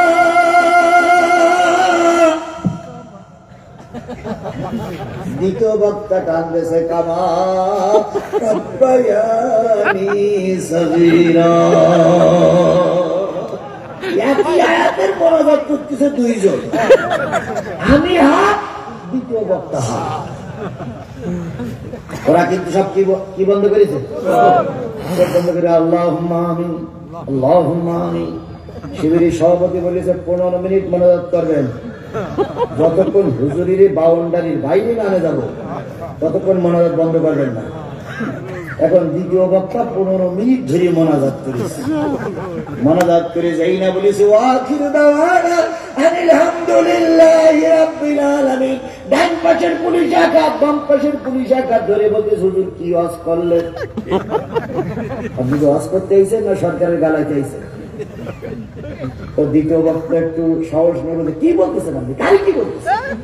আপনি কারি কি বলেন? আপনি এতক্ষণ কি ওয়াজ করলেন? আমি তো শুধু মোনাজাত করলাম।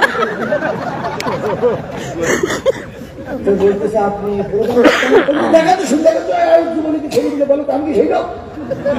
ছেলের তো কোথায় গেছে তার ঠিক নেই। এখন আমার ছাত্রলোক বলতে স্যার সে হুজুর সে হুজুর গেল 25 এপ্রিল সে হুজুর গেল তো ওরা বলছে কোন দিক গেল আল্লাহ ভালো। 25 ওখানে দাঁড়াই টেলিফোন করতেছে এসপি সাহেবের কাছে, স্যার গোটা জেলার পুলিশ যদি আপনি নিয়ে আসেন, অন্য জেলার পুলিশ যদি ভাড়াও করে নিয়ে আসেন, তাহলে এ হুজুরি ধরা যাবে না স্যার, এ হুজুর না, একটা জেন স্যার। এসপি সাহেব বলতেছে কে রাখেন জেন? স্যার আমরা সবাই পাশে বসা, স্যার আমি এক জায়গায় বসে আমার হাতে ওনার হাত লেগেছে স্যার, মোনাজাতের বাংলার হাত তুলি যা সেই পাখি কোথায় চলে গেছে কেউ দেখতে পেল এ মানুষ না স্যার, জেন এরা ধরা সম্ভব না। আজকে তো জিনিসটা আমরা হেসে উড়াই দিলাম, 1 মিনিট চোখ বন্ধ করে দেখুন তো ওই দিনটা আমার জন্য কত ভয়াবহ দিন ছিল। ওই সময়টা আমার জন্য কত কষ্টের সময় ছিল, কথা বলে ঠিক না? এত কষ্টের মোকাবেলা করেও মালিক আমাকে এখনো বাঁচিয়ে রেখেছে। সুতরাং তখন কাউরে ভয় পাইনি, এখন ভয় পাওয়ার প্রস্তুতি হতে না, প্রস্তুতি হতে না, প্রস্তুতি হতে না।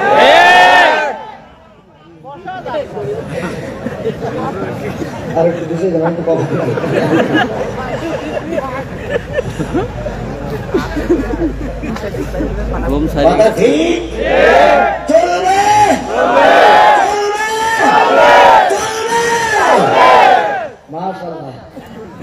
পর খেলা হবে, খেলা তো আমি খেলতেছি, যত সময় যাবে তত খেলা জোর হবে ইনশাল্লাহ, ইনশাল্লাহ, ইনশাল্লাহ।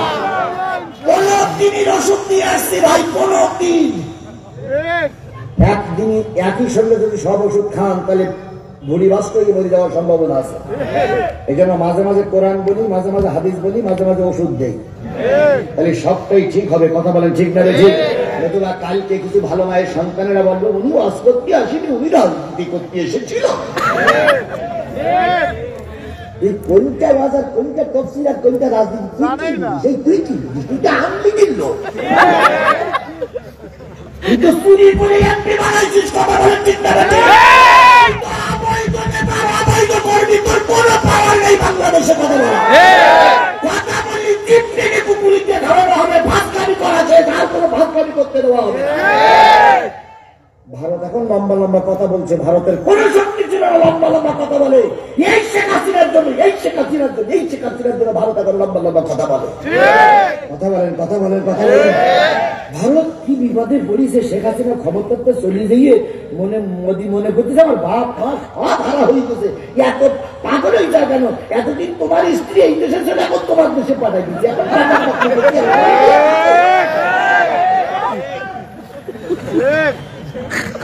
গাড়ি গরু চলে গেছে, বাসন গুলো রেখে গেছে। কথা বলেন ঠিক না? ঠিক। হিসেব করলো না তোমার না, একবারও হিসেব করলো না ওই শেখের বেটি যে আমি চলে যাচ্ছি, আমার নেতা কর্মীদের কি হবে। একবারও হিসেব করলো না, তোমাদের রাস্তায় ফেলে চলে গেল, আর তুমি এখন বাগরকুম বাগরকুম বাগরকুম করতেছ। জিপ থেকে সিঁড়ি ভাঙা ফাজলামি যা করেছে ওই পর্যন্ত আর কোন ফাজলামি করতে দেওয়া হবে না। কথা বলেন ঠিক না? ঠিক। আর ভারত এখন কি গায়ে গায়ে বলতেছে চট্টগ্রাম দখল করব, আসো আসো। আজকে ডক্টর মোহাম্মদ ইউনূস বলেছেন যে তৎকালীন পুলিশ বলেছিল স্যার এদের কাছে পারা যাবে না, কারণ একটা মারি গেলে 4টে দাঁড়ায়। তাই বলেছিল একটা মারা গেলে কয়টা দাঁড়ায়? সেই সময় একটা মারা গেলে 4টে দাঁড়িয়েছে। আর এখন যদি আমার দেশের একটা ভারত মারো, একটার জায়গায় 40টা দাঁড়াবে। টিকতে পারবে না, টিকতে পারবে না।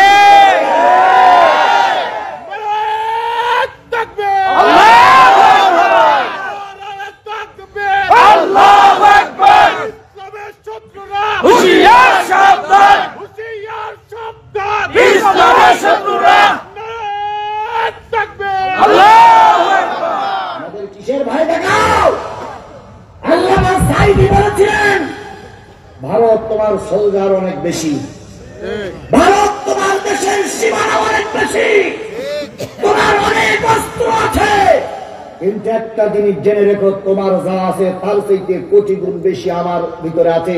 তোমার আছে অস্ত্র, তোমার আছে মারণাস্ত্র, তোমার আছে ক্ষেপণাস্ত্র, তোমার আছে পারমাণবিক বোমা, আর আমার আছে বুক ভরা ঈমান। কি বলেন? আমার আছে কি? বুক ভরা ঈমান। আর প্রতিটা জেলায় জেলায়, প্রতিটা থানায় থানায় আছে বাঁশের ঢাল, বাঁশের লাঠি নিয়ে, খোয়া বাগান থেকে, ইট বাগান থেকে খোয়া নিয়ে, বুক ভরা ঈমান নিয়ে রাস্তায় নামবো। ভারত পালানোর জায়গা খুঁজে পাবা না। আল্লামা সাঈদীর সব ভবিষ্যৎবাণী গুলো কাজে লাগেনি। আল্লামা সাঈদী বলেছিলেন, অত্যাচার বন্ধ করো, নতুবা এমন সময় আসবে পালানোর জন্য ইঁদুরের গর্ত খুঁজে পাবা না। কাজে লেগেছে না লাগেনি? এই মুসলমান কথা বলেন, কাজে লেগেছে না লাগেনি? গোটা বিশ্বের কোন ময়দানে তোমার জায়গা নেই, ভারত তোমার এখন ইঁদুরের গর্তের ভিতরে ঢুকাই রেখেছে। কথা বলেন ঠিক না? আল্লামা সাঈদ একটা কথা বলেছিলেন, আমাদের মৌলবাদ দিয়ে গালিগালাজ দিও না। মৌলবাদ মানে যারা পুরীর পরে থাকে তাদেরকে বলা হয় মৌলবাদ। আমরা দেশের 12 কোটি মানুষ আছে মৌলবাদী, মানে 12 কোটি মানুষ আছে গাছের গোড়ায়। তোমরা কিছু লোক আছে আগাবাদী গাছের আগায়। বেশি বাড়াবাড়ি করবা না, গাছের গোড়া ধরে নাড়া দেবো, মামুর বাড়ি দিল্লি থেকে বলবা কিয়ামতের আগে আর আসতে পারবে না।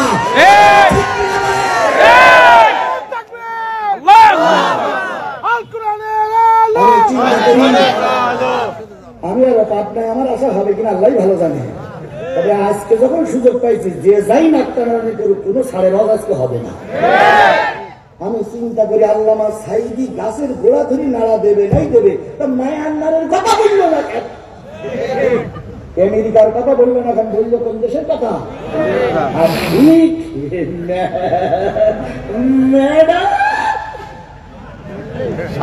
কথা বলেন কথা বলেন।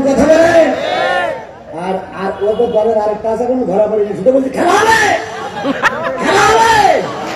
এখন সেটাও আর বলা যাচ্ছে না। কথা বলেন ঠিক নেবে ঠিক?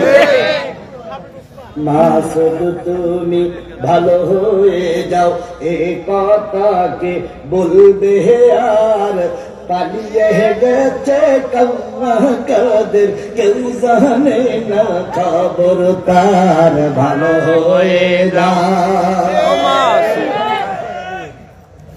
ফকরুল সাহেব আপনার বাসায় কাউয়া কাদের গেছেননি, ঠাকুর গায়ের বাসায় আপনি থাকতে দৌড়ে দিয়েছেননি।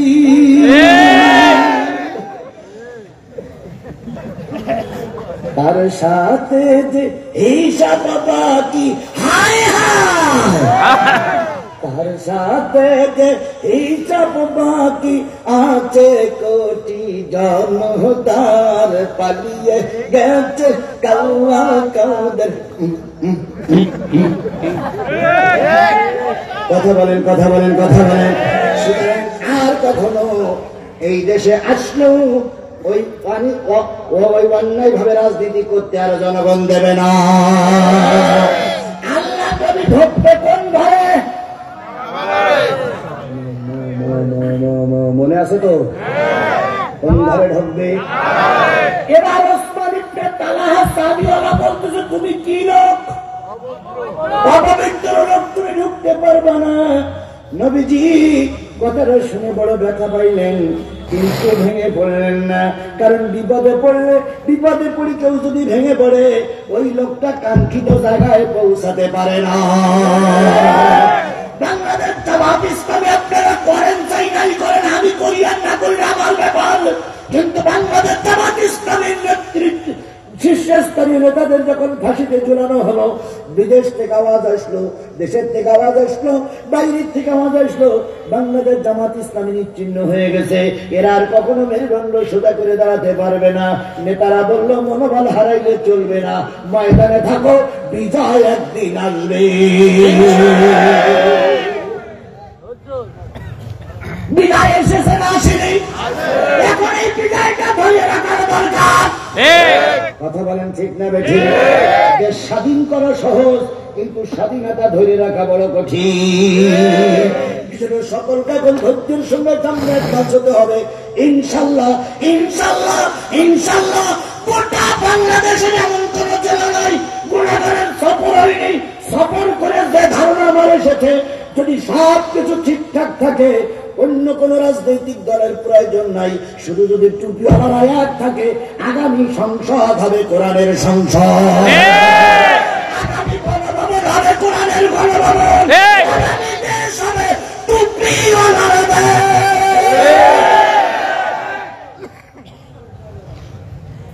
আল্লাহ সেই দিনটা আমাদের দেখার তৌফিক দান করুক, আমিন। আর একটু জোরে বলেন আমিন, আরো জোরে বলেন আমিন। যাদের হৃদয় আছে আল্লাহর ভয়, তারা কভু পথ ভুলে যায় না, তারা কভু পথ ভুলে যায় না। আল্লাহর প্রেম ছাড়া এই দুনিয়ায় কারো কাছে কোনো কিছু চায় না।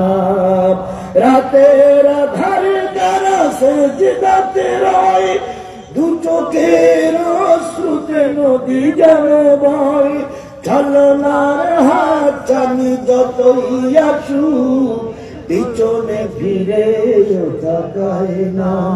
যাদের হৃদয় আছে আল্লাহর ভয়, তারা কভু পথ ভুলে যায় না।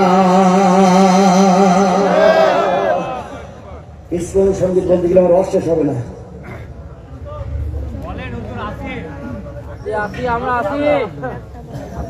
আবার আবার হুজুর আদায় করেন না। ওরে আল্লাহ রে, আমরা আসি।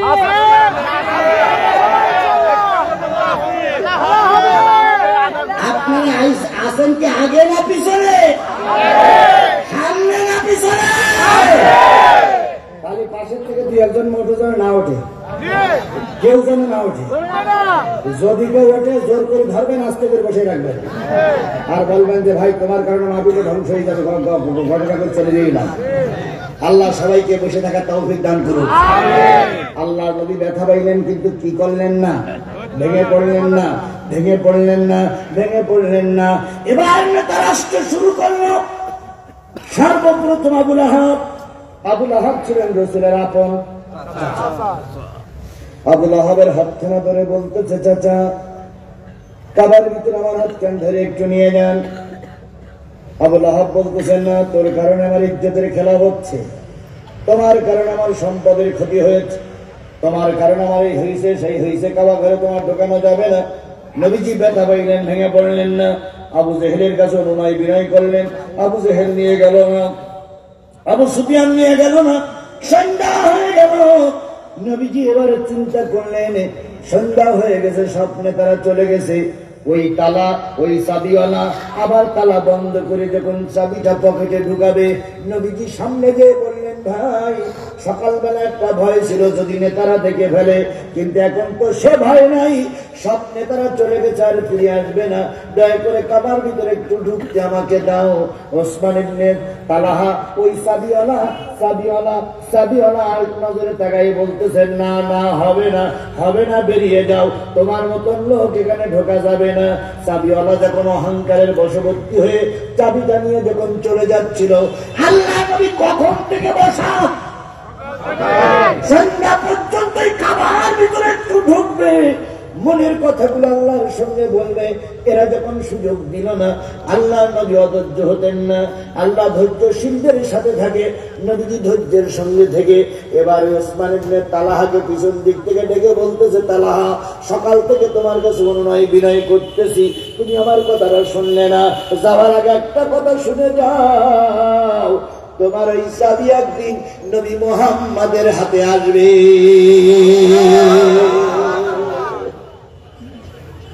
চাবি একদিন নবী মুহাম্মাদের হাতে। ও লোক চলে যাচ্ছিল, হঠাৎ করে পিছন দিকে তাকাই ঘাড় দেখাই বলতেছে, কথাটা কি হইল? চাবি তোমার হাতে আসবে মানে? ভাই তুমি সাদা কাগজে লিখে রাখো, সাদা কাগজ আছে, লিখে রাখো, এই চাবি একদিন আমার হাতে আসবে। ওসমান ইবনে তালহা বলতো, সেই দিন এই যে নেতারা লাইন দিয়ে চলে যাচ্ছে, এরা তো বেঁচে থাকবে না। নবী বললেন, কিছু বেঁচে থাকবে, কিছু দেশ থেকে পালাই চলে যাবে, কিছুটা মারা যাবে। ওসমান ইবনে তালহা বললেন, দেখা যাবে। নবীজি বললেন, দেখেই নিও। ভবিষ্যৎবাণী রাসূলের সত্য হয়েছিল না হয়নি? আল্লাহ নবী মক্কা থেকে হিজরত করে কয়েকদিনের ভিতরে মদিনায় চলে গেলেন। 8 বছর মেহনত করলেন। কয় বছর? আমার জাতি কথা বলেন, কয় বছর? 8 বছর মেহনত করলেন। নবীজি আমার 8 বছর পরে 8ম হিজরি সনে পবিত্র রমজান মাসে 10,000 সাহাবী নিয়ে মক্কা বিজয় করে ফেলেছে।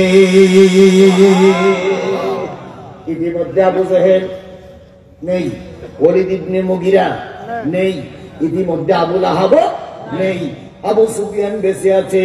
নবীজি যখন মক্কা বিজয় করলেন, তালাওয়ালা চাবিওয়ালা কাবা ঘরের ভিতরে তালাটা দিয়ে ওই কাবার ছাদের পরে যেয়ে পালাইয়ে চলে বসে আছে।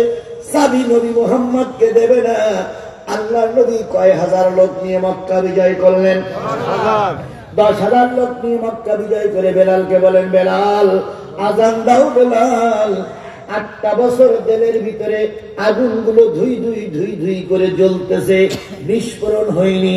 কাবার ভিতরে ঢুকতে চেয়েছিলাম, জাতি আমাকে ঢুকতে দেয়নি। এখন আজান দাও, মনের সুখে কাবায় একটু নামাজ পড়বো। বেলাল বললেন, ইয়া রাসূলুল্লাহ, আজানটা কি কাবার ভিতরে দেব না বাইরে দেব? নবী বললেন, বেলাল আজানটা ভিতরেই দাও, আজানটা ভিতরেই দাও। বেলাল ভিতরে ঢুকতে যেয়ে দেখে মসজিদে তালা মারা। কি মারা? তালা মারা। এবার বেলাল বলেন, ইয়া রাসূলুল্লাহ, তালা মারা। নবীজি বললেন, চাবিওয়ালা গেল কই? হই হই রই রই চাবিওয়ালা গেল কই?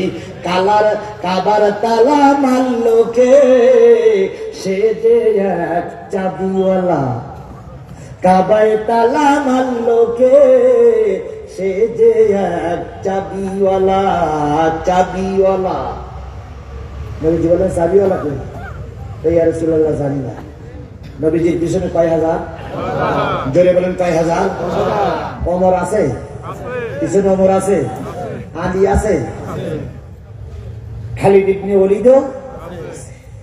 আচ্ছা, রাসূল যদি একবার বলতেন যে তালা ভাঙ, কতটুকু সময় লাগবে?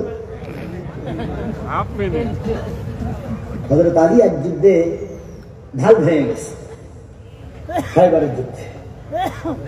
তো ঢাল না হলে তো যুদ্ধ করা যায় না। তো ঢাল ভেঙে ঢাল পাবে। খায়বারের দুর্গর কপার ধরি মেডিসে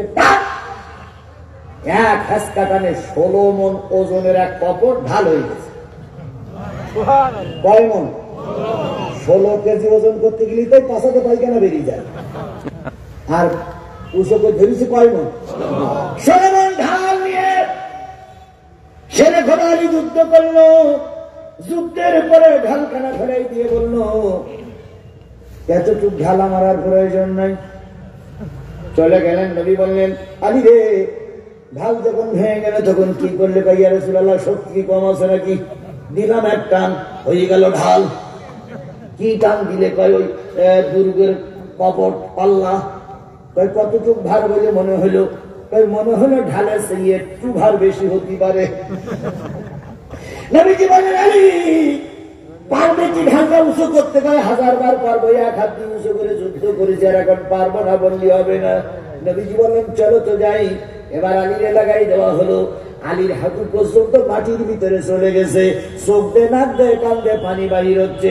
ঢালের এক কোণা উঁচু করতে পারে না। নবী বললেন, আলী হইল ওটা কি? তখন তো ভালো উঁচু করিলাম, কিন্তু এখন দেখি করে কানা উঁচু হচ্ছে না। নবীজি বললেন, আলী রে, সেদিন তোমার হাতটা ছিল স্বয়ং আল্লাহর হাত। তুমি যেদিন ওই ঢাল যদি না পেতে, মুসলমানরা ক্ষতিগ্রস্ত হয়ে যেত। এই জন্য আল্লাহ সর্বশক্তি দিয়ে তোমার হাতকে উঁচু করে রেখেছিল। সেই আলীও পিছনে আছে। নবী যদি একবার বলে তালা ভাঙ, কতটুকু সময় লাগবে? কিন্তু নবী বললেন, না না না না, তালা ভাঙা যাবে না। তালা ভাঙা জঙ্গির কাজ, তালা ভাঙা সন্ত্রাসী কাজ। মুসলমান কখনো সন্ত্রাসী জঙ্গির কাজ করতে পারে না। ইসকন নেতা চিন্ময় দাসকে যখন গ্রেফতার করা হলো, ওরা আমাদের দেশের একজন উকিলকে কোপাইয়ে মারলো। কথা বলেন। ওদের টার্গেট ছিল কোপাই বাবু উকিল, আর মুসলমানরা হিন্দুদের বাড়ি আক্রমণ করবে, হিন্দুদের বাড়ি ঘর পড়াইয়ে দেবে, বিশ্বকে দেখাবো বাংলাদেশ একটা সন্ত্রাসী জঙ্গি গোষ্ঠী। বিএনপি জামাতের নেতারা বলল, যদি ওই উকিল না মারা দিয়ে কোন লিডারও মারা যায়, তবু কোন হিন্দুর বাড়িতে আক্রমণ করা যাবে না।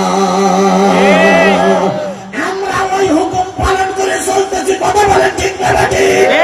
সুতরাং কোন হিন্দু ভাই যদি আমাদের এখানে থাকেন, স্পষ্ট করে বলতেছি, আপনারা আমাদের শত্রু না, আমাদের শত্রু ইসকন নামক ওই সন্ত্রাসী জঙ্গি গোষ্ঠী। কথা ক্লিয়ার? কথা ক্লিয়ার? কোন সাংবাদিক যদি আমার কথাটা শোনেন, ভুল ভাল ব্যাখ্যা করবেন না, কানের পরে ছড়াই ফেলে বলবো। আর অনেক সাংবাদিক ভুল ভাল ব্যাখ্যা করতেছে। কথা বলেন ঠিক না রাজি? আমি জামাত বলে এক রকম, ব্যাখ্যা করে আর এক রকম।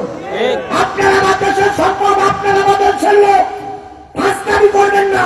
ফাঁসকামি করে শেখ হাসিনার আপনারা অনেকদিন টিকাই রেখেছিলেন, কিন্তু সাংবাদিক, কিন্তু সাংবাদিক, কিন্তু সাংবাদিক। তবে সব সাংবাদিক কিন্তু এক নয়। আমাদের দেশ দরদি, মানবতা দরদি, দেশের কল্যাণের জন্য সাংবাদিক আছে না?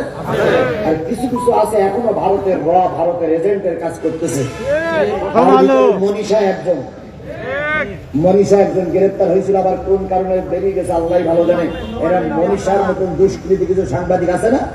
আমি তাদের মুন্নিশা, তো আমি সব সাংবাদিকদেরকে আমরা মনে করি জাতির বিবেক। কথা বলেন। কিন্তু কিছু কিছু দুর্নীতিরা সাংবাদিক আছে, ভুল ভাল বলতেন না, ভুল ভাল সংবাদ প্রচার করবেন না। আল্লাহ বোঝার তৌফিক দিক। নবী যদি একবার বলতেন যে তালা ভাঙ, কতটুকু সময় লাগবে? নবী বললেন ভাঙা যাবে না। ইয়া রাসূলুল্লাহ, তাহলে আযান কোথায় দেব?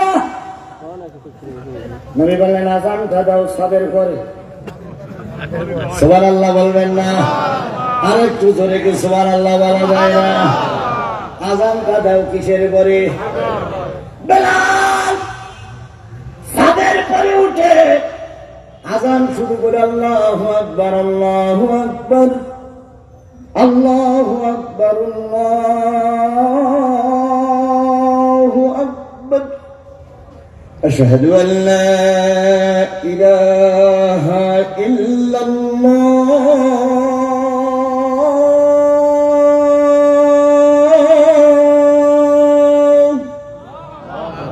আশহাদু আন্না মুহাম্মাদার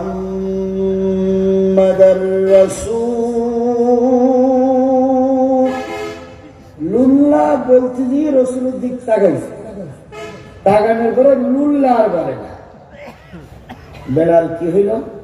আযান বন্ধ হইল কেন? ইয়া রাসূলুল্লাহ, ছাদের উপরে একজন ভুঁড়ি শুয়ে আছে।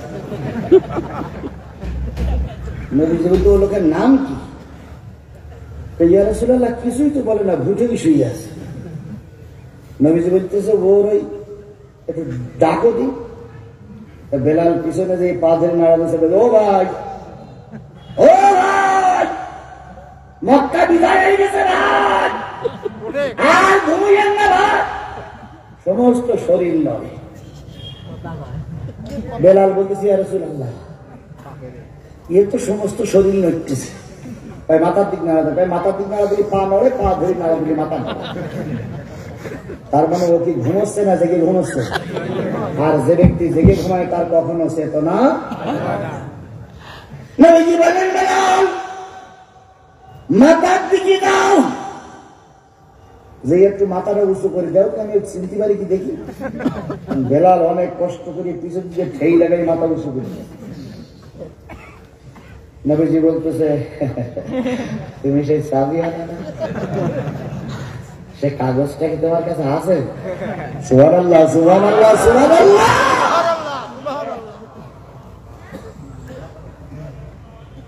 ও কিছুই বলে না, চাবিটা দেও। কখনো বলতেছে উপরে নিষেধ আছে। নেতারা যাওয়ার সময় বলিস তুই মরে গেলেও চাবি যেন দিস না। নবীজি বলতেছে লাব্বাইক ইয়া রাসূলুল্লাহ। আলী লাব্বাইক ইয়া রাসূলুল্লাহ। সোজা আঙুলি মনে হয় ঘি উঠবে না, তোমাদের দুইজনের যে একটু যাওয়া লাগে। অমর দাঁড়াই বলতেছে, এই আমার দিক টাকা, আমার দিক টাকা, আমার সেনস, মুই বরিশালি পড়লা সেনস। একটা তিনি ভাইরাল হয়েছে না,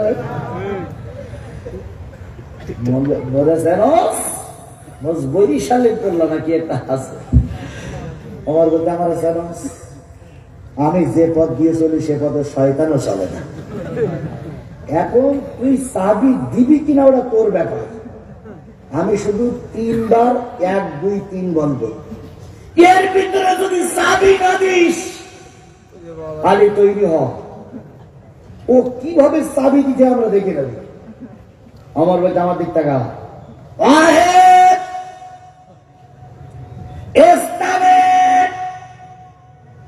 সালা নেন, চাবিটা নেন।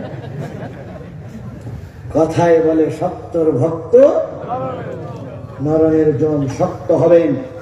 আপনার সামনে আসতে গেলে ওরা হিসাব কিতাব করিয়ে আসবে। নরম হবে, ঘাড়ের পরে দাঁড়িয়ে দিন দিন করে নাচবে।